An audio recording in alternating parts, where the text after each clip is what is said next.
आप लोगों का स्वागत करता हूँ नेट जेआरएफ स्टडी सेंटर पर। तो पॉलिटिकल साइंस का हमारा जो पहला पार्ट चल रहा है वेस्टर्न पॉलिटिकल थिंकर्स यानी पाश्चात्य राजनीतिक विचारक। तो पाश्चात्य राजनीतिक विचारक में आज का जो हमारा टॉपिक रहेगा वो डब्ल्यू एफ हीगल रहेगा। तो हीगल एक बहुत ही इंपॉर्टेंट विचारक हैं वेस्टर्न पॉलिटिकल फिलोसफी के। तो आइए इसकी कुछ हेडिंग्स देख लेते हैं हम।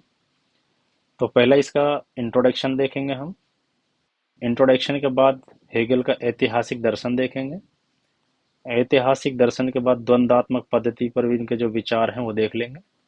द्वंद्वात्मक पद्धति के बाद जो अगला हमारा कॉन्सेप्ट रहेगा वो अलगाववाद का रहेगा। अलगाववाद की जो संकल्पना इन्होंने दी है उसको देखेंगे।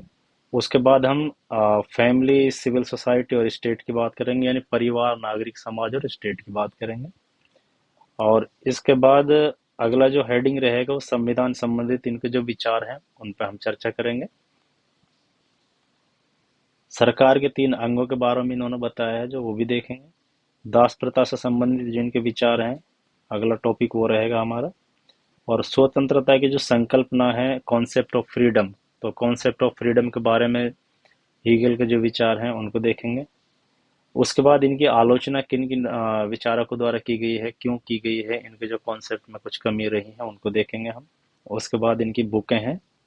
तो बुकों से अक्सर क्वेश्चन बनते हैं कि हीगल की कौन कौन सी बुकें किस टाइम की हैं या फिर कौन सी बुक में कौन से विचार लिखे हुए हैं, तो वो हम देखेंगे।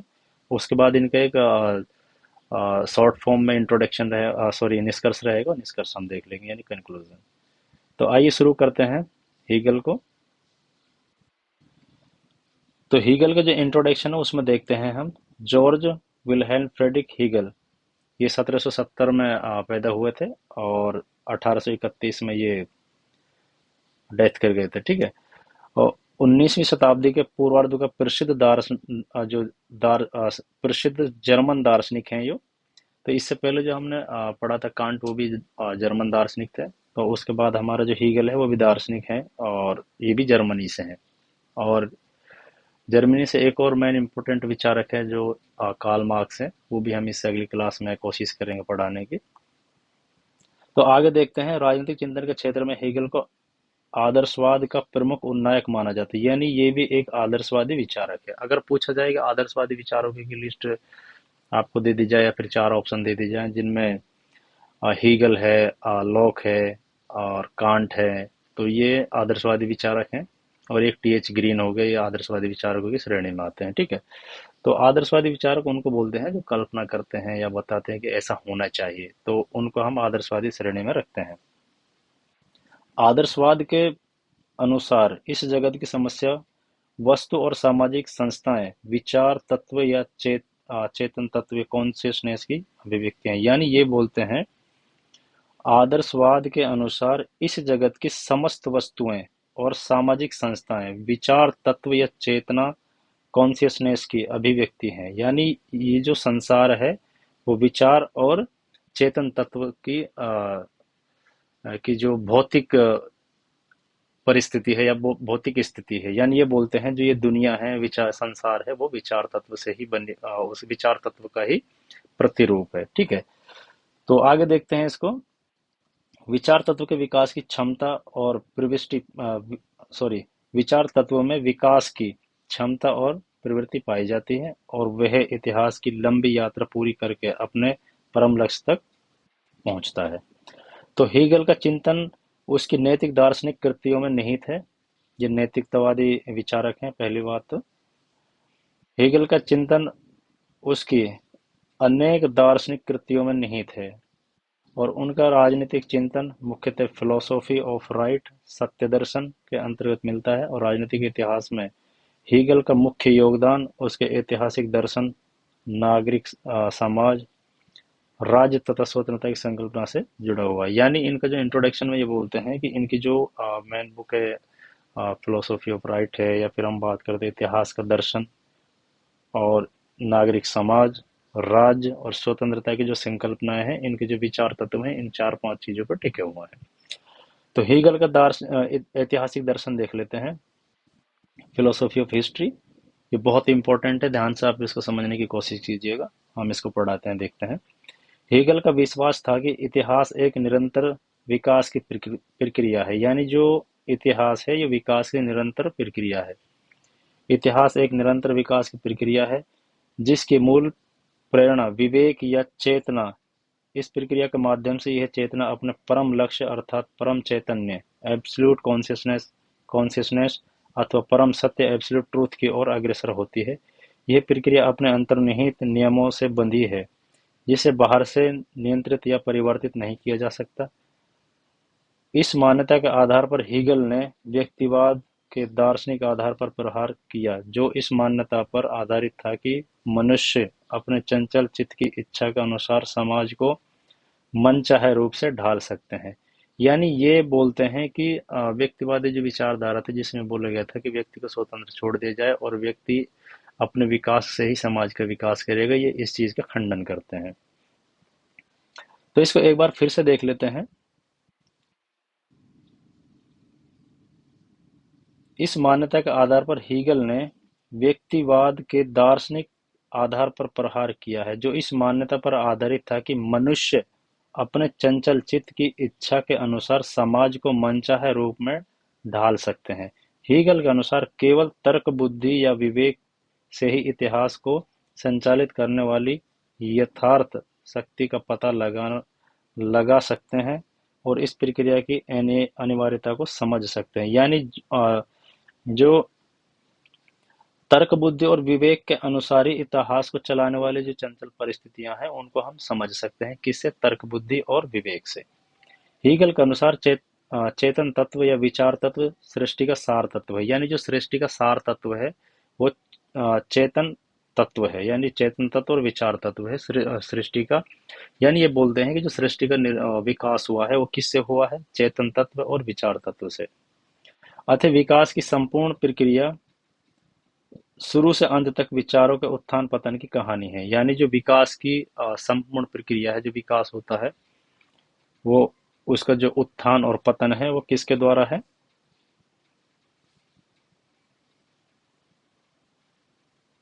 एक मिनट, इसको दोबारा, हाँ, चेतन तत्व से है।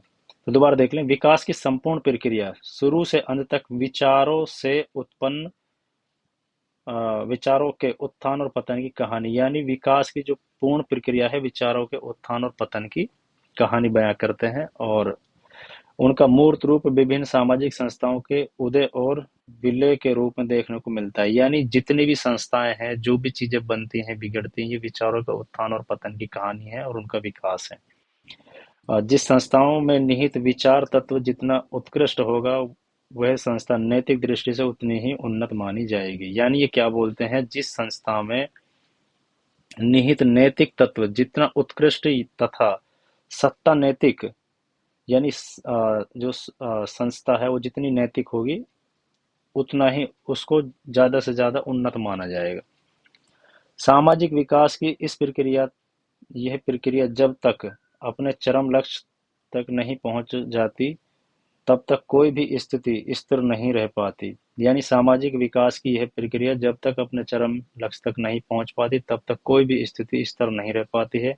इसका अर्थ यह है कि आज जिस स्थिति का अस्तित्व है वह कालांतर में समाप्त हो जाएगी और उसकी जगह एक नई स्थिति उत्पन्न हो जाएगी। हेगल के विचार हैं कि सारा सामाजिक परिवर्तन और विकास परस्पर विरोधी तत्वों या विचारों के संघर्ष का परिणाम है और इस पद्धति को द्वंद्वात्मक पद्धति या डायलेक्टिकल मेथड कहा जाता है। हीगल के आदर्शवाद के साथ निकटता से जुड़ी है। द्वंद्वात्मक पद्धति का अर्थ है वह प्रक्रिया जिसके द्वारा बौद्धिक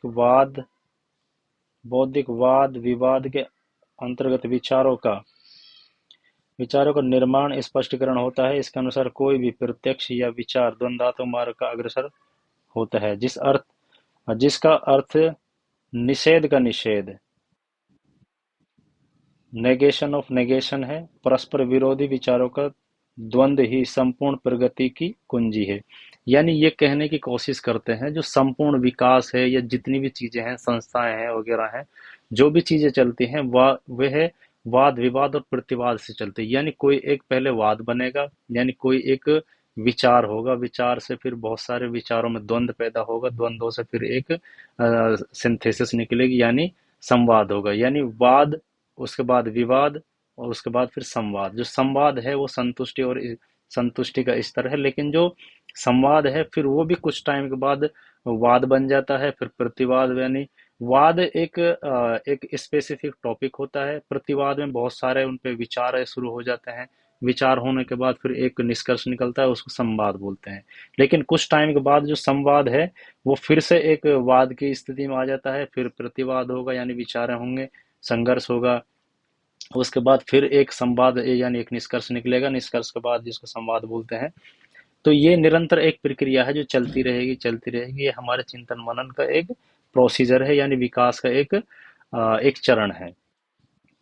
इस तरह सामाजिक परिवर्तन या विकास की प्रकृति तीन अवस्थाओं से संपन्न होती है, और जब तक वह पूर्णतः परफेक्शन की स्थिति में नहीं पहुंच जाती तब तक प्रक्रिया अपने आप को दोहराती चलती है। ये अवस्थाएं वाद, प्रतिवाद और संवाद। तो वाद, प्रतिवाद, संवाद में ये प्रक्रिया चलती रहेंगी। शुरू शुरू में वाद का अस्तित्व होता है जो पूर्णतः सत्य नहीं होता, क्योंकि सत्य का स्वरूप ही स्थायी है और स्थिर है, इसलिए वाद स्वभावतः अस्थिर होता है।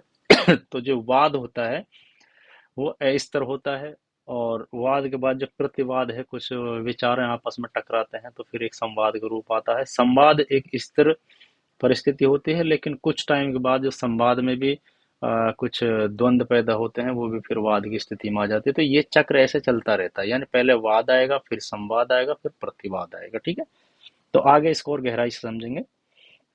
द्वंद्वात्मक पद्धति संबंधित इनके जो विचार हैं वो देख लेते हैं। ठीक है, द्वंद्वात्मक पद्धति का अर्थ है वह प्रक्रिया जिसके द्वारा बौद्धिक वाद विवाद के अंतर्गत विचारों का निर्माण और स्पष्टीकरण होता है। इसके अनुसार कोई भी प्रत्यक्ष या विचार या आइडिया द्वंद्वात्मक मार्ग पर अग्रसर होता है, जिसका अर्थ निषेध का निषेध, परस्पर विरोधी विचारों का द्वंद्व ही संपूर्ण प्रगति की कुंजी है। यानी परस्पर जो विचारों में द्वंद्व है वही संपूर्ण प्रगति की कुंजी है। तो हीगल प्रथम दार्शनिक हैं जिन्होंने राजनीति को इतिहास के माध्यम से समझना समझाया तथा इतिहास के दर्शन का निर्माण किया। सभ्यता के विकास क्रम को हीगल ने द्वंद्वात्मक पद्धति से स्पष्ट किया। सर्वप्रथम प्रत्येक विचारक का यह मौलिक रूप होता है कि वाद के रूप में होता है। विकसित होने की प्रक्रिया के कारण धीरे धीरे वह विकसित होकर अपने अपने में निहित अंतर विरोधों के कारण अपने विपरीत को जन्म देते हैं, जो प्रतिवाद को जन्म देते हैं, यानी जो प्रतिवाद कहलाता है, प्रतिवाद का रूप धारण कर लेता है। और विकास प्रक्रिया की निरंतरता से इन दोनों दोनों रूपों में संघर्ष होता है, जिसके अंततः उसमें समन्वय और संतुलन स्थापित होता है। यह संवाद रूप प्रकट होता है, यानी पहले वाद आएगा, उसके बाद प्रतिवाद आएगा, और फिर उसके बाद संवाद आएगा। ठीक है, संवाद, वाद तथा प्रतिवाद तीनों तीनों के असत्य तत्व का लोप होने तथा सत्य तत्वों का सम्मिश्रण होने के कारण विकास की उच्च स्थिति को व्यक्त करता है। हीगल स्पष्ट करता है कि यह विकास की प्रक्रिया निरंतर चलती रहती है, परंतु संवाद पुनः स्वयं को वाद में परिवर्तन कर लेता है और पुनः प्रतिवाद को जन्म देता है। तो अतः एक बार फिर वाद प्रतिवाद से होते हुए संवाद की स्थिति है। यानी अगर सही तरीके से समझा जाए तो कहने का मतलब ये है कि जो इतिहास है वो वाद, संवाद और प्रतिवाद का एक चक्र है। तो जिसमें सबसे पहले वाद होता है, फिर वाद और प्रतिवाद, उसके बाद प्रतिवाद होगा, यानी वाद कोई एक थीसिस होगी। उस थीसिस पे फिर कुछ विचार होंगे, बहुत सारे विचारक विचार करेंगे थीसिस पर, तो वो एक प्रतिवाद की स्थिति होगी। यहाँ पर अकेला थीसिस होगा, यहाँ बहुत सारी थीसिस होंगे, बहुत सारे व्यक्ति होंगे, उनके विचार होंगे, सब विचार जुड़कर एक संवाद का रूप धारण कर लेंगे। तो संवाद में क्या है कि कुछ स्थिति स्थायी होती है कुछ टाइम के लिए, लेकिन संवाद भी फिर कुछ कारणों से परिवर्तन होने के लिए या फिर उनमें भी कुछ कमियां हो जाती हैं, तो फिर वो भी वाद का रूप धारण कर लेता है। तो फिर वाद आएगा तो फिर प्रतिवाद भी वहां पर होगा, प्रतिवाद के अनुसार फिर वो संवाद बनेगा। तो संवाद, प्रतिवाद, तो ये चक्र ऐसा है जो चलता रहेगा। ठीक है, पहले वाद है, फिर संवाद है, फिर प्रतिवाद है, फिर प्रतिवाद संवाद होगा, फिर प्रतिवाद होगा, फिर यहाँ पर संवाद होगा, यानी वाद, प्रतिवाद और संवाद, ये तीनों का चक्र चलता रहेगा। ठीक है, तो कॉन्सेप्ट ऑफ एलिनेशन या फिर अलगाव की स्थिति या फिर अलगाव की संकल्पना जो है इनकी, उनको देख लेते हैं। हीगल ने ऐतिहासिक विकास की प्रक्रिया का विश्लेषण करते हुए अलगाव की भूमिका पर भी प्रकाश डाला है। हालांकि आगे चलकर कार्ल मार्क्स जो एक विचारक हैं वो भी अलगाववाद की बात करते हैं। तो पहले हम हीगल को देखते हैं। तो पूंजीवाद के अमानवीयकारी प्रभाव का संकेत देने के लिए अलगाव की संकल्पना को नए ढंग से विकसित किया है। हेगल ने चेतना यानी कॉन्शियसनेस ऑफ स्पिरिट को सृष्टि का सार तत्व मानते हुए यह मान्यता प्रस्तुत की है कि चेतना अलगाव चेतना अलगाव की भिन्न भिन्न अवस्थाएं पार करते हुए, यानी जो चेतना है अलगाव की भिन्न भिन्न अवस्थाएं पार करते हुए उत्तर उत्तर उन्नत रूपों में विकसित होती है। यानी जो चेतना है वो अलगाव के जितने भी स्तर हैं उनको पार करते हुए उन्नत रूप विकसित होती है, जिसमें मानव इतिहास का सृजन होता है, जिससे मानव इतिहास का सृजन होता है। यानी जो चेतना है, चेतना बहुत सारे जो भिन्न भिन्न जो अवस्थाएं हैं, द्वंद्व हैं, उनको पार करती हुई आगे बढ़ती है और एक उन्नत स्थिति विकसित करती है। तो मानव इतिहास उससे बनता है, यानी मानव इतिहास उससे सृजित होता है। चेतना की इस यात्रा पर व्यक्ति के अपने उद्देश्यों और प्रयोजनों का वश नहीं चलता। अलगाव के बारे में हेगल की संकल्पना को दृष्टांत के द्वारा इस प्रकार से स्पष्ट कर सकते हैं। शुरू शुरू में मानव शिशु अपने आप को अपने माता पिता से अलग नहीं कर पाता। कालांतर में वह अपने आप को एक अलग प्राणी के रूप में पहचानने लगता है, जिसकी अपनी अलग आवश्यकताएं और इच्छाएं होती हैं। इस तरह शैशव से बाल्यकाल में परिवर्तन की स्थिति अलगाव की एक अवस्था है। यानी अलगाव की जो स्थिति है वो दर्शाने की कोशिश करते हैं, बताने की कोशिश करते हैं कि जो व्यक्ति जैसे बच्चा जो होता है शिशु अवस्था में, तो वो अपने आप को परिवार के साथ जुड़ा हुआ महसूस करता है। उसके बाद जो बाल्यावस्था है तो वो अपने आप को एक अलग एक पहचान की दृष्टि से देखने की कोशिश करते हैं। जो मनुष्य में हाँ, तो आगे देखते हैं। जो मनुष्य के व्यक्तित्व के विकास के अनेक चरणों में से एक है। फिर युवावस्थाओं में जब कोई युवा या युवती एक दूसरे से प्रति प्रेम में आकर्षक होते हैं, तब वह प्रेम प्रेम के नए रूप को परिचित होते हैं और अपने माता पिता से प्रेम से अलग तरह का होता है, या फिर उनका जो माता पिता का प्रेम से वो अलग अलग टाइप का होता है। इस तरह अपने माता पिता के प्रेम से उसका अलगाव हो जाता है। यानी ये बात करते हैं अलगाववाद की, और अलगाववाद में दो चीजों को समझाने की कोशिश करते हैं। पहला ये पहली जो परिस्थिति है उसमें बात करते हैं, जैसे एक एग्जाम्पल देते हैं एक बच्चे का, जिसमें बच्चा छोटा होता है तो परिवार के प्रति उनका लगाव ज्यादा होता है, प्यार प्रेम ज्यादा होता है। और जैसे इनके बाल अवस्था बड़े होते हैं तो उनका जो प्यार है वो परिवार की तरफ से कम, और अपने जैसे प्रेमिका है उनकी तरफ उनका प्यार का जो प्रोसीजर है वो ज्यादा होने लगता है। तो इनको ये बोलते हैं अलगाव की स्थिति। यानी अलगाव की स्थिति ऐसे अलग अलग चरणों में बदलती जाती है इंसान की। ठीक है, और इसको एक बार यहाँ से एक बार फिर से देख लेते हैं। अगर आपको इसमें थोड़ा बहुत डाउट है तो वो भी क्लियर हो जाएगा। हीगल ने चेतना को स्पष्ट सार तत्व मानते हुए मानव प्रस्तुत सॉरी सार तत्व मानते हुए यह मान्यता प्रस्तुत की है कि चेतना अलगाव की भिन्न भिन्न अवस्थाएं पार करते हुए उत्तर उत्तर उन्नत रूप में विकसित होती है। यानी जो हमारी चेतना है, तो ये बात करते हैं जो हमारी चेतना है वो कैसे कैसे आगे बढ़ती है और अलगाववाद को कैसे कैसे वो क्रॉस करती है। जैसे मानव मन की जो चेतना है, जैसे व्यक्ति छोटा सा बच्चा है तो उसकी चेतना किस टाइप की है, उसके बाद जब वो जवान होता है तो उसकी चेतना में क्या परिवर्तन होता है, यानी अलगाव क्या अलगाव आता है।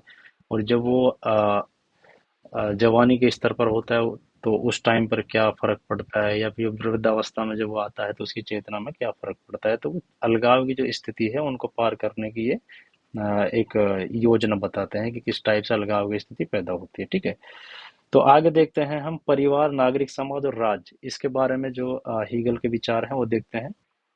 ये बात महत्वपूर्ण है कि जॉन लॉक और रूसो जैसे उदारवादी विचारकों ने प्राकृतिक दशा के अंत का संकेत देने के लिए नागरिक समाज और राज्य शब्दावलियों का प्रयोग एक ही अर्थ में किया है।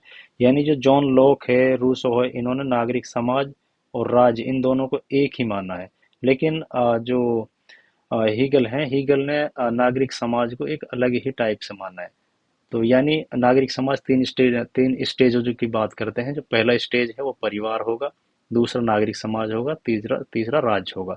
लेकिन जो रूसो हैं, लोग हैं, वो क्या बोलते हैं कि एक ही समझौते से इन तीनों का जो निर्माण हुआ है, राज्य का निर्माण हुआ है। तो ये एक ही बात करते हैं, उसमें राज्य ही होता है, समाज और परिवार उसी में जुड़ जाता है। ठीक है।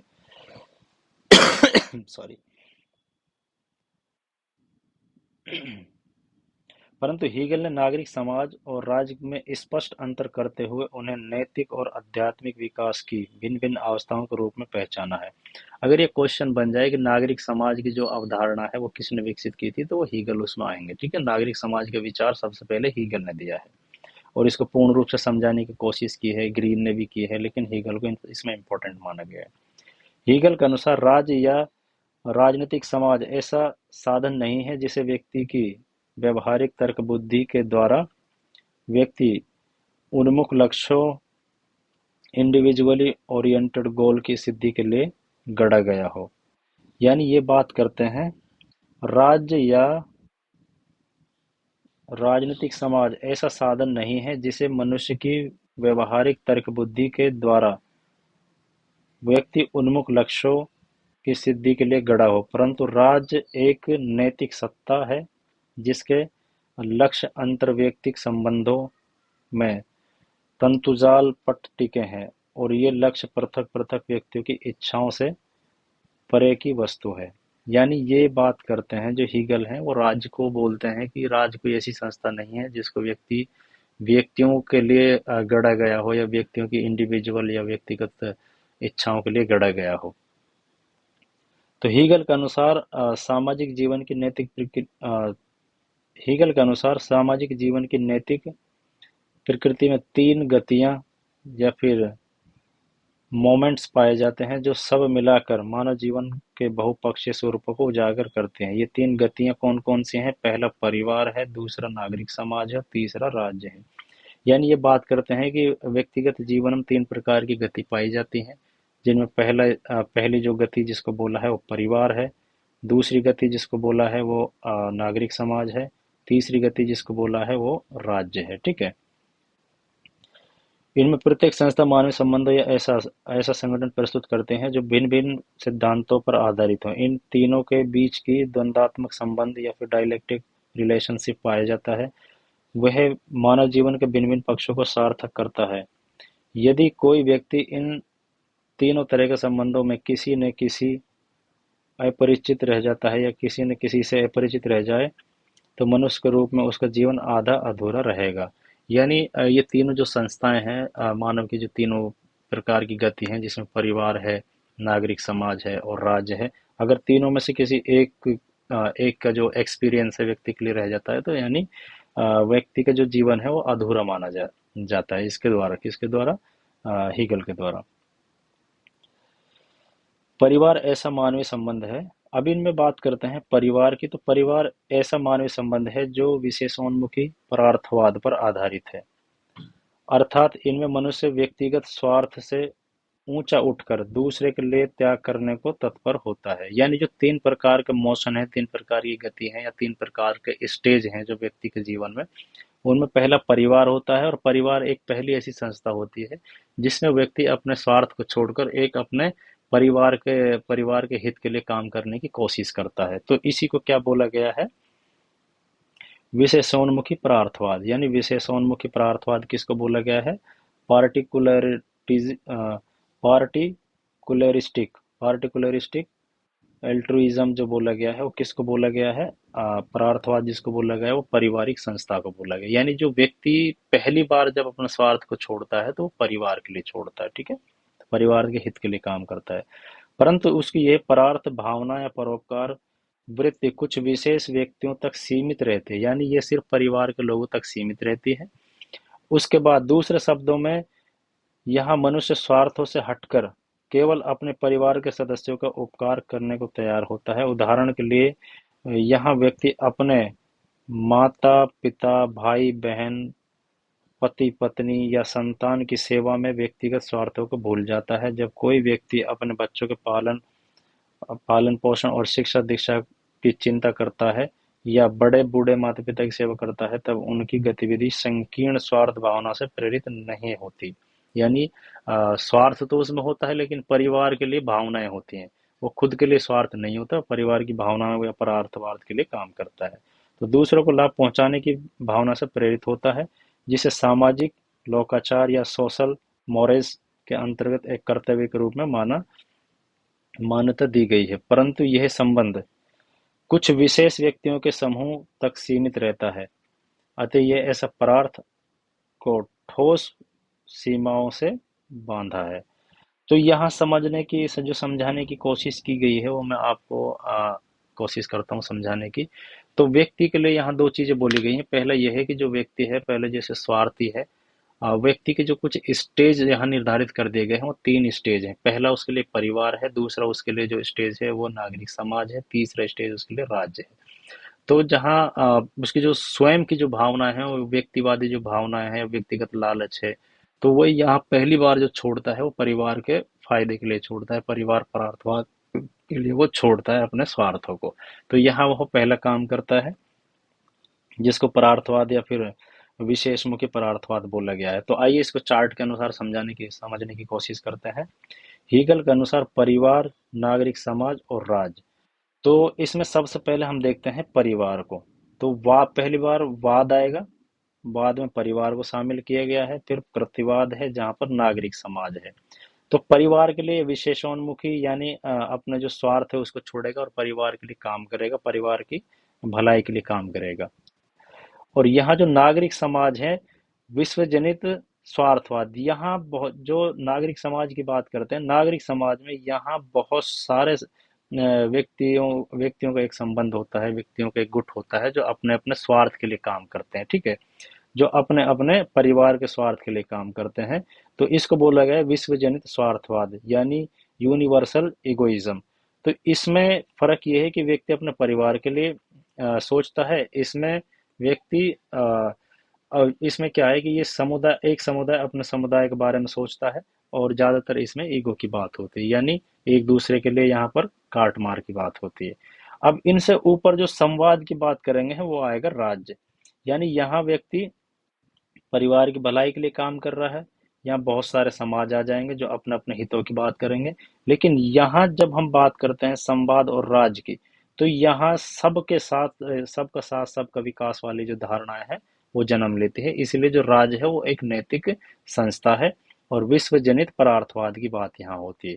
तो यहाँ हम बात करते हैं विशेषोन्मुखी यानी विशेष लोगों के लिए, और यहाँ हम बात करेंगे विश्व जननीय या फिर विश्व परार्थवाद की बात करेंगे। ठीक है, तो आगे देखते हैं। आई होप ये आप लोगों को समझ में आ गया होगा, इतना कठिन नहीं था ये। और ये बहुत इंपॉर्टेंट थ्योरी है इनकी, वाद प्रतिवाद और संवाद की। और ये इन्हीं पे इनका जो थ्योरी का जो आधार वो टिका हुआ है, हीगल की थ्योरी का आधार वाद प्रतिवाद और संवाद पर ही। तो आगे देखते हैं हम संविधान संबंधित जिनके विचार है वो क्या है वो भी देख लेते हैं। संविधान को निर्मित वस्तु नहीं समझा जाना चाहिए। जो संविधान है उसको निर्मित वस्तु नहीं समझना चाहिए। इसके विपरीत उसे अपने आप में और अपने द्वारा विद्वान माना जाना चाहिए, अतः उसे दैवीय, शाश्वत और निर्मित वस्तुओं से श्रेष्ठ मानना चाहिए। हीगल के अनुसार राज्य का संविधान कोई आकस्मिक कृति नहीं है, बल्कि संविधान राज्य के ऐतिहासिक विकास का परिणाम है। वे संविधानों को ईश्वर की देन मानते हैं।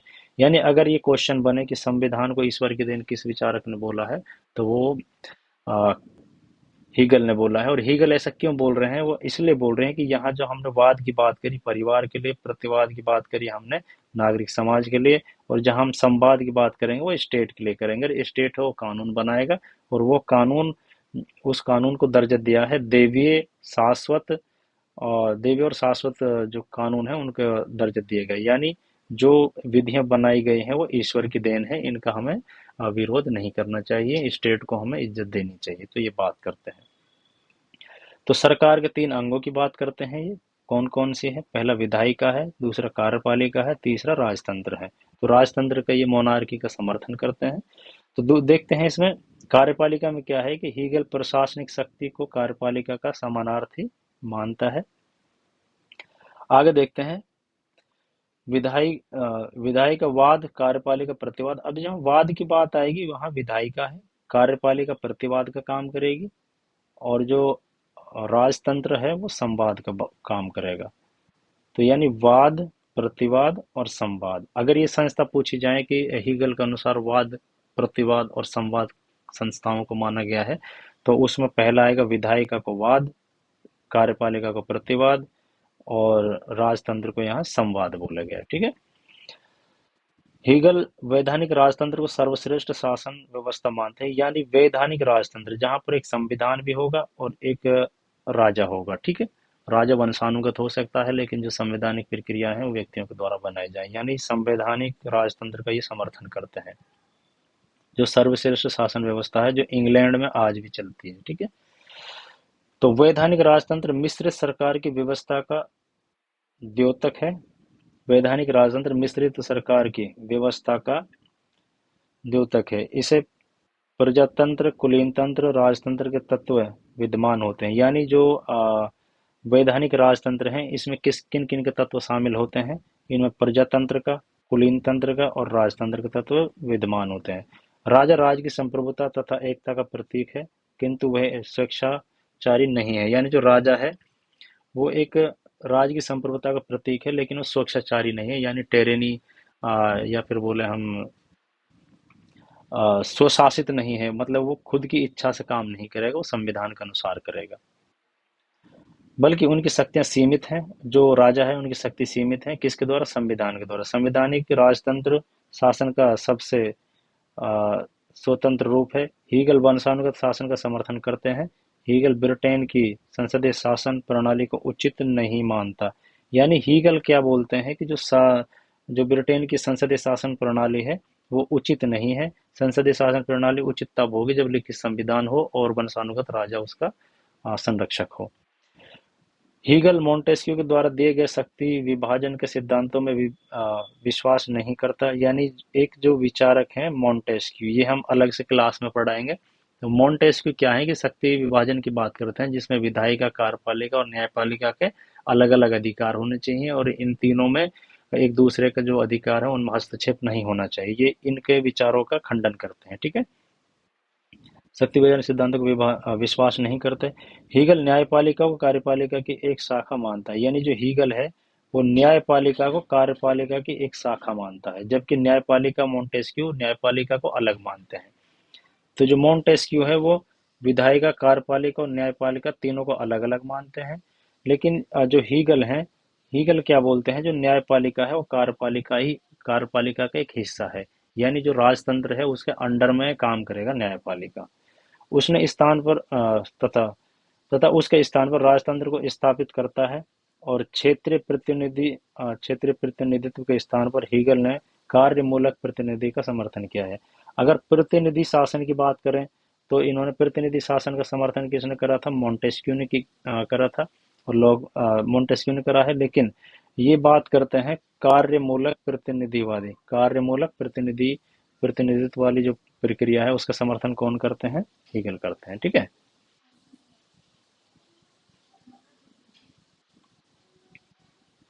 तो आगे देखते हैं हम दास प्रथा के बारे में, जो इनके विचार हैं वो देखते हैं।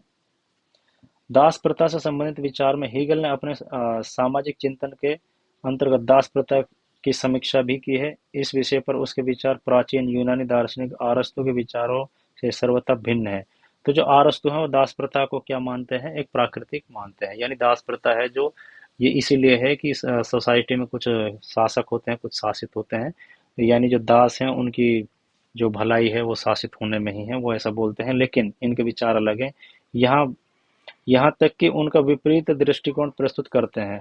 प्राचीन यूनानी समाज स्वामी और दास, यानी प्राचीन यूनानी समाज स्वामी और दास इन दो वर्गों में बटा था। अरस्तु ने दास प्रथा का औचित्य सिद्ध करते हुए यह तर्क दिया है कि सद्गुण अर्जित करने की क्षमता केवल स्वामी में पाई जाती है, दास में यह क्षमता नहीं पाई जाती। वे स्वामी की सेवा करके ही सद्गुण का लाभ उठा सकते हैं। हीगल हीगल के समय में दास प्रथा उस रूप में प्रचलित नहीं थी। ऐसा लगता है कि हीगल ने अपने समय में निर्धन कामगार वर्ग की दुर्दशा के प्रति सरोकार अनुभव करते हुए उसे दास वर्ग की संज्ञा दे दी और उसे इस दासता से मुक्ति प्राप्त करने के लिए प्रेरित किया। स्वामी और दास के चरित्र में अंतर करते हुए हीगल ने यह सिद्ध करने का प्रयत्न किया है कि दास अपनी स्थिति में स्वयं सद्गुण अर्जित करता है। यानी सद्गुण की जो बात आती है, जो आरस्तु बोलते हैं, आरस्तु ये बोलते हैं कि आ,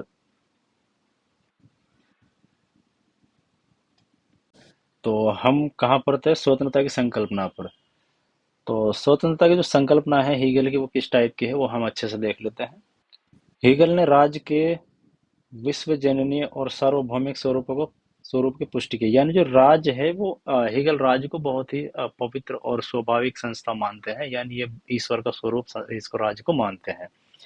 तो हीगल ने राज्य में विश्वजननीय सार्वभौमिक रूप की पुष्टि की है, परंतु इसमें व्यक्ति के जीवन में निजी, प्राइवेट और सार्वजनिक पब्लिक पक्ष के एक दूसरे से एकदम कटे नहीं रहे।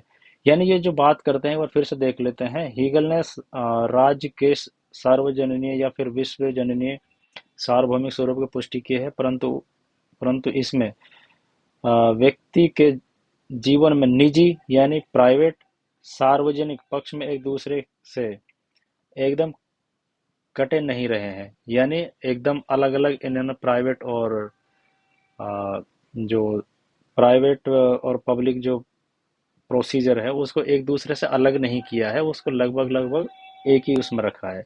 राजनीतिक स्वतंत्रता की ऐसी प्रविष्टियों के बीच नाजुक संतुलन की स्थिति है जो स्पष्ट विरोधी होते हुए भी आपस में जुड़ी है।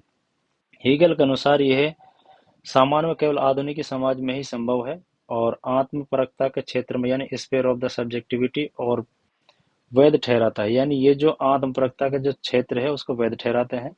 नागरिक समाज आत्मपरक इच्छा की स्वायत्तता का क्षेत्र है। ये जो नागरिक समाज है वो आत्मपरकता की स्वायत्तता का क्षेत्र है। प्राचीन यूनानी राज्य क्लासिकल पोलिस के अंतर्गत जहां धर्म और अन्य निजी मामलों को भी राज्य का विषय माना जाता था।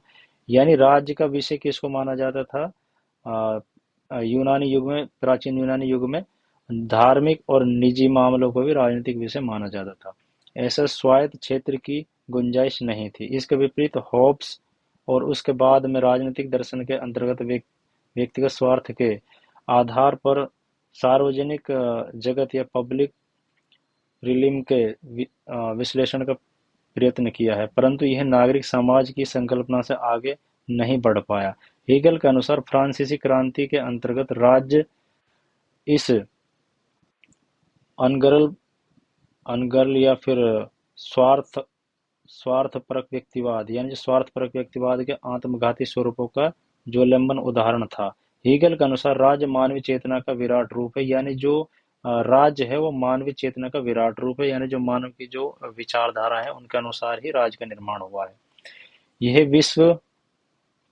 विश्व में विवेक की यात्रा, the march of reason in the world, यह मनुष्य की स्वतंत्रता की उच्चतम अभिव्यक्ति है। यानी जो राज्य है वो व्यक्ति की जो चेतना है उसकी उच्चतम अभिव्यक्ति है, जो परिवार नागरिक समाज के द्वंद्वात्मक संघर्ष के परिणाम स्वरूप अस्तित्व में आती है। चूंकि राज्य विवेक और चेतना की साकार प्रतिमा है, इसलिए राज्य का कानून वस्तुपरक चेतना ऑब्जेक्टिव स्पिरिट का मूर्त रूप है। अतः जो कोई कानून का पालन करता है वही स्वतंत्र है। यानी ये जो बात करते हैं, जो राज्य है उसको पवित्र मानते हैं और व्यक्ति की आत्माओं का समुच्चय मानते हैं। और जो व्यक्ति कानून का पालन करता है, राज्य की जो इच्छा का पालन करता है, वो व्यक्ति स्वतंत्र है और वही व्यक्ति अ, स्वतंत्रता का उत्तरदायित्व उसी व्यक्ति को सौंपा जा सकता है, या फिर राज्य है उसको दंडित नहीं कर सकता क्योंकि वो राज्य की इच्छाओं का पालन करता है। तो आइए इसकी कुछ आलोचनाएं देख लेते हैं। आलोचना में क्या है कि स्वतंत्रता के बारे में हेगल की संकल्पना मनुष्य को राज्य का दास बना देती है। यानी जो राज्य को एक पवित्र संस्था मानते हैं और व्यक्तियों का एक व्यक्तियों की जो विचारों का समुच्चय है, उसका केंद्र किसको बोलते हैं? राज को बोलते हैं। और इससे क्या है कि जो राज व्यक्ति है, जो राज का दास बनने की जो प्रक्रिया है वो तेज हो जाती है। यानी दोबारा देख लेते हैं, स्वतंत्रता के बारे में हेगल की संकल्पना मनुष्य को राज्य का दास बना देती है। इनका कहने का मतलब ये है। यह इस तर्क पर आधारित है कि सच्ची स्वतंत्रता प्राप्त करने के लिए मनुष्य को केवल विवेक का अनुसरण करना चाहिए, ताकि विवेक का मूर्त रूप है, यानी जो राज्य है वो विवेक का मूर्त रूप है, और व्यक्ति को विवेक का अनुसरण करना चाहिए। राज विवेक का मूर्त रूप है, इसलिए स्वतंत्रता का अर्थ राज्य के आदेशों का पालन करना है। यानी जो स्वतंत्रता का अर्थ है वो राज्य की इच्छा यानी आदेशों का पालन करना है। इसके विपरीत लोकतांत्रिक परंपरा के अनुसार स्थूल प्रकृति और मानव जगत के नियम भिन्न भिन्न कोटि के हैं। प्राकृतिक नियम अटल और अनम्य हैं, परंतु मानव निर्मित नियम परिवर्तित और सुनम्य हैं। अतः इनकी वैधता को चुनौती दी जा सकती है। उदाहरण के लिए गुरुत्वाकर्षण के नियम को इसलिए स्वीकार करना पड़ता है, उसे बदलना या उससे बचना संभव नहीं है। परंतु परंतु आय संपदा बिक्री बिक्री की वस्तु पर कितना कर लगाया जाए, यही प्रश्न पर विवाद किया जा सकता है प्रचलित कर प्रणाली पर। तो आगे देखते हैं, कितनी उचित या अनुचित है इसकी जांच की जा सकती है। सैद्धांतिक दृष्टि से हम राज्य को चाहे जितना विवेकपूर्ण मान लें, व्यवहारिक दृष्टि से राज्य आदेश और कानून साधारण मनुष्यों के द्वारा जारी किए जाते हैं, जो सर्वगुण संपन्न नहीं होते। ठीक है, तो आगे की आलोचना देख लेते हैं। समकालीन नव मार्क्सवादी विचारक हर्बर्ट मार्क्यूजे हैं, जो मार्क्यूजे ने लिखा है कि समकालीन विश्व में मानव स्वतंत्रता की समस्याओं के विश्लेषण में हीगल राजनीतिक दर्शन पर पुनर्विचार करना जरूरी है। और हीगल ने राज्य और नागरिक समाज में जो अंतर किया था, उस पर ध्यान देने से पता चलेगा कि आधुनिक पूंजीवाद के अंतर्गत राज्य पर नागरिक समाज का प्रभुत्व स्थापित हो जाता है। दूसरी ओर आधुनिकी साम्यवाद के अंतर्गत नागरिक समाज पर राज्य का प्रभुत्व स्थापित हो जाता है। मार्क्यूजे के अनुसार, जो हर्बर्ट मार्क्यूजे हैं, वो ये बोलते हैं कि जो नागरिक समाज है, नागरिक समाज का हर संस्थाओं पर अधिकार हो जाता है, यानी राज्य पर भी नागरिक समाज का अधिकार होता है और परिवार पर भी। तो नागरिक समाज की यहाँ बात की गई है। साम्यवादी आधुनिक साम्यवादी के अंतर्गत आधुनिक साम्यवाद के अंतर्गत नागरिक समाज राज्य का प्रभुत्व स्थापित हो जाए, यानी जो समाज पर राज्य का प्रभुत्व स्थापित हो जाता है। मार्क्यूजी के अनुसार दोनों दोनों स्थितियां नागरिक स्वतंत्रता यानी सिविल लिबर्टी के मार्ग में बाधा डालती है। नागरिक स्वतंत्रता यह मांग करती है कि समाज को इन दोनों तरह के बंधनों से मुक्त रहना चाहिए। यानी जो नागरिक स्वतंत्रता है वो ये मांग करती है। देखो, नागरिक समाज में क्या है कि जो सोसाइटी है, नागरिक समाज में सॉरी, ये समझ दो प्रकार की जो बात करते हैं। पहला राज्य है और दूसरा है परिवार। ठीक है, तो राज्य और परिवार, इन दोनों को पवित्र माना गया है, लेकिन जो ये जो नागरिक समाज है, यहाँ पर क्या है, द्वंद्व की परिस्थिति होती है। ठीक है, तो एक बार फिर से देख लेते हैं। नागरिक स्वतंत्रता यह मांग करती है कि समाज को इन दोनों तरह के बंधनों से मुक्त करा दिया जाए। यानी दोनों प्रकार के संबंध कौन कौन से हैं? नागरिक स्वतंत्रता, हाँ ठीक है, तो यहाँ नागरिक समाज की बात की गई है। तो आगे हम देखते हैं, इनकी जो बुक हैं, पुस्तकें हैं, वो देख लेते हैं। पहली जो इनकी बुक है, और डेट वाइज आप इनको थोड़ा सा वो कर लेना। मैं इनकी जो मेन मेन बुक है उस उनकी योग्यता का आधार पर मैं बताना चाहता हूँ आपको। फेनोमेनोलॉजी ऑफ स्पिरिट है इनकी, आत्मा की घटना विज्ञान पर आधारित है। और साइंस ऑफ लॉजिक है, तर्कशास्त्र का विज्ञान है। उसके बाद इनकी बुक है encyclopedia of the philosophical science है, जिसमें दार्शनिक विज्ञानों का विश्वकोश। Element of philosophy of right है, अधिकार राज्य के दर्शन। और lectures on the principle of lectures on the philosophy of history है। Lectures on the philosophy of religion, यानी ये रिलीजन पर है और ये हिस्ट्री पर है। ऐतिहासिक दर्शन की व्याख्या है, धर्म दर्शन की व्याख्या है। तो निष्कर्ष को देख लेते हैं इनके। अब इनकी जो कुछ जैसे नेट जेआरएफ पॉलिटिकल साइंस संबंधित इनके महत्वपूर्ण बुकें हैं जो ये पॉलिटिकल साइंस से स्पेशली जो संबंधित है वो ये हैं: philosophy of right, philosophy of history और फेनोमेनोलॉजी ऑफ स्पिरिट। और निष्कर्ष को देख लेते हैं। निष्कर्ष में है, हीगल ने राजनीतिक दर्शन का केंद्र, जो राजनीतिक दर्शन का केंद्र है, स्वतंत्रता, द्वंद्वात्मकता, राज्य है। इनके अनुसार इतिहास एक द्वंद्वात्मक प्रक्रिया है। जो इतिहास है वो एक द्वंद्वात्मक प्रक्रिया है जिसमें वाद, प्रतिवाद और संवाद के अनुसार चलता है द्वंद्वात्मक प्रक्रिया। इसके माध्यम से मानव स्वतंत्रता का क्रमिक विकास होता है और इसके द्वारा जो ऐतिहासिक चक्र है इसके द्वारा क्या होता है, मानव स्वतंत्रता का क्रमिक विकास होता है। हीगल ने राज्य को नैतिक जीवन की सर्वोच्च व्यक्तिवादी माना है। यानी जो राज्य है, हीगल ने राज्य को नैतिक जीवन की सर्वोच्च व्यक्तिवादी माना है। व्यक्ति तथा राज्य के संबंध को विशेष महत्व दिया है। व्यक्ति और राज्य के जो संबंध है, व्यक्ति और राज्य के संबंध उसको विशेष महत्व दिया है, दोनों को पवित्र माना है। और जो सिविल सोसाइटी है उसको इन्होंने द्वंद्व या वाद विवाद का क्षेत्र माना है। अब इनका जो मेन इंपॉर्टेंट, अगर आप एक लाइन में आंसर लेना चाहें तो पहला द्वंद्वात्मकता, इतिहास का विकास, स्वतंत्रता, नागरिक समाज और नैतिक राज्य। तो अगर ये पूछा जाए कि ये तीनों में से जो इनकी विचारधाराएं हैं इन 4-5 पॉइंटों पर टिकी हुई है। पहला है द्वंद्वात्मकता, द्वंद्वात्मक थ्योरी है जो वो हीगल की है। उसके बाद एक द्वंद्वात्मक सिद्धांत कार्ल मार्क्स का भी है, लेकिन उसको हम बाद में देखेंगे। इतिहास का विकास की बात करें तो इतिहास का जो विकास है, वाद प्रतिवाद और संवाद के जो चक्र है उसके अनुसार ही चेतनाओं का विकास होता है, उसी से इतिहास बनता है। और इतिहास उत्थान पतन या फिर इतिहास एक स्थिर प्रक्रिया नहीं है, ये बदलती रहती है वाद प्रतिवाद संवाद के अनुसार। और उसके बाद स्वतंत्रता की बात करते हैं। स्वतंत्रता कहाँ पर है? नागरिक समाज की। तो स्वतंत्रता व्यक्ति की राज्य के अधीन रहने में है, क्योंकि राज्य है जो वह नैतिकता का क्षेत्र है। नागरिक समाज एक ऐसा समाज है जहाँ पर वाद विवाद प्रतिवाद चलते रहते हैं।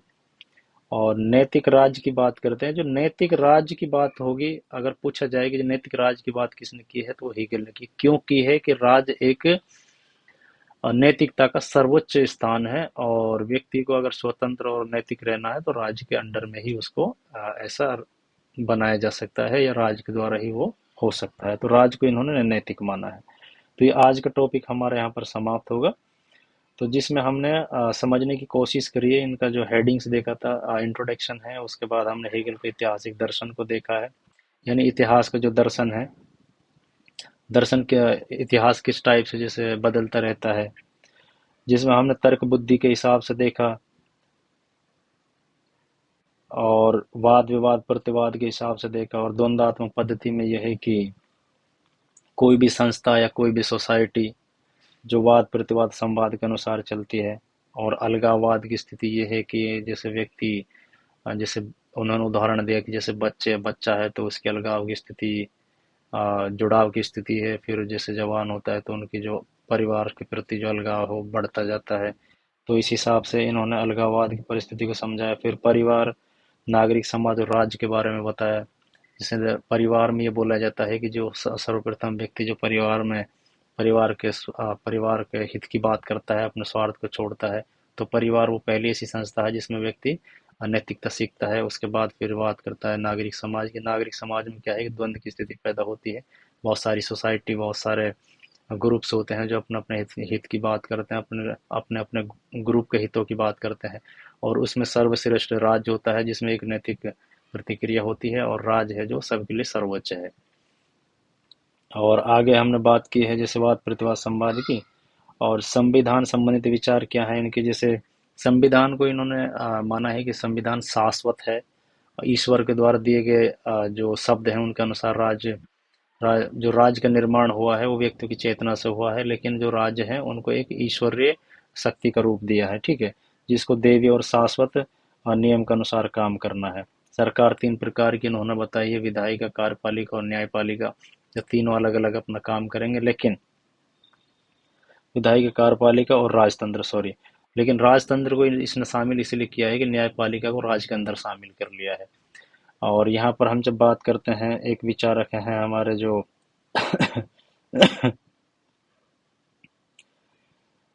सॉरी, एक मिनट।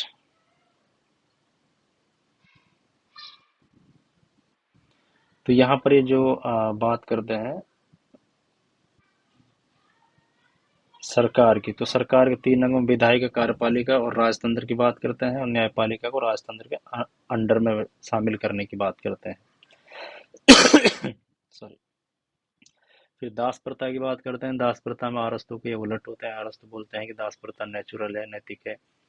ये बोलते हैं कि दास प्रथा, और अरस्तु बोलते हैं कि जो दास प्रथा है उसमें जो स्वामी है उसके द्वारा ही दासों को ये सद्गुण विकसित, दासों के सद्गुण है वो स्वामी के अंडर में काम कर ही विकसित किया जा सकता है। लेकिन ये बोलते हैं कि व्यक्ति खुद की इच्छा और नैतिकता से ही सद्गुण विकसित कर सकते हैं। स्वतंत्रता की बात करते हैं, जिसमें यह जीवन स्वतंत्रता की बात करते हैं तो इसमें वह निजी और जैसे प्राइवेट और पब्लिक प्रॉपर्टी को एक दूसरे के समान मानते हैं। एक दूसरे से कम या एक दूसरे की आलोचना इन्होंने नहीं की। ये दोनों ही जरूरी मानते हैं, इनको परस्पर विरोधी नहीं मानते। ठीक है। और आगे हमने जो आलोचना की है, जो हर्बर्ट मार्क्यूजे हैं, जो हर्बर्ट मार्क्यूजे की हमने देखी थी यहाँ पर। जैसे नागरिक समाज की बात करते हैं, तो ये नागरिक समाज है जो फिलहाल का जो हर्बर्ट मार्क्यूजे बोलते हैं कि जो नागरिक समाज है वो उस पर उसने राज्य और परिवार दोनों पर अपना अधिपत्य शामिल कर लिया है, जो कि हीगल उस पर ध्यान नहीं देते हैं। इनकी जो बुकें देखी हैं हमने, फेनोमेनोलॉजी ऑफ स्पिरिट है, साइंस ऑफ लॉजिक है, ये कई बार पूछी गई हैं इनकी बुकें। इंसाइक्लोपीडिया ऑफ फिलोसफिकल साइंसेस है, element of philosophy of right, element of philosophy of right, element on the philosophy of history है, फिर रिलीजन है, दोनों की बात करते हैं। तो ये भी इम्पोर्टेंट बुक है इनकी। और निष्कर्ष में हमने देखा है कि इसके निष्कर्ष में तीन चार शब्द हैं, वही हम याद रख लेते हैं। इन्होंने बात की द्वंदात्मक इतिहास का विकास, स्वतंत्रता, नागरिक समाज और नैतिक राज। तो नैतिक राज से बहुत ज़्यादा क्वेश्चन बनते हैं, ये आप लोगों को ध्यान देने की चीज़ है। तो आज हम ये क्लास अपने ही समाप्त करते हैं। आई होप ये क्लास आप लोगों को अच्छी लगी होगी। अभी हमारी हमारी जो सीरीज है उसमें ये नॉर्मली क्लासेस हैं। जैसे हम अपना ये मैराथन क्लास को लेकर आएंगे तो उसमें हम आपको अच्छे से समझाने की कोशिश करेंगे इन सभी को। तो आई होप ये क्लास आप लोगों को अच्छी लगी होंगी। अगर आप लोगों को अच्छी लगी तो ज़्यादा से ज़्यादा इसको like, share, comment and subscribe करें, और अपने सहपाठियों को ज़्यादा से ज़्यादा शेयर करें। Thank you so much. जय हिंद, जय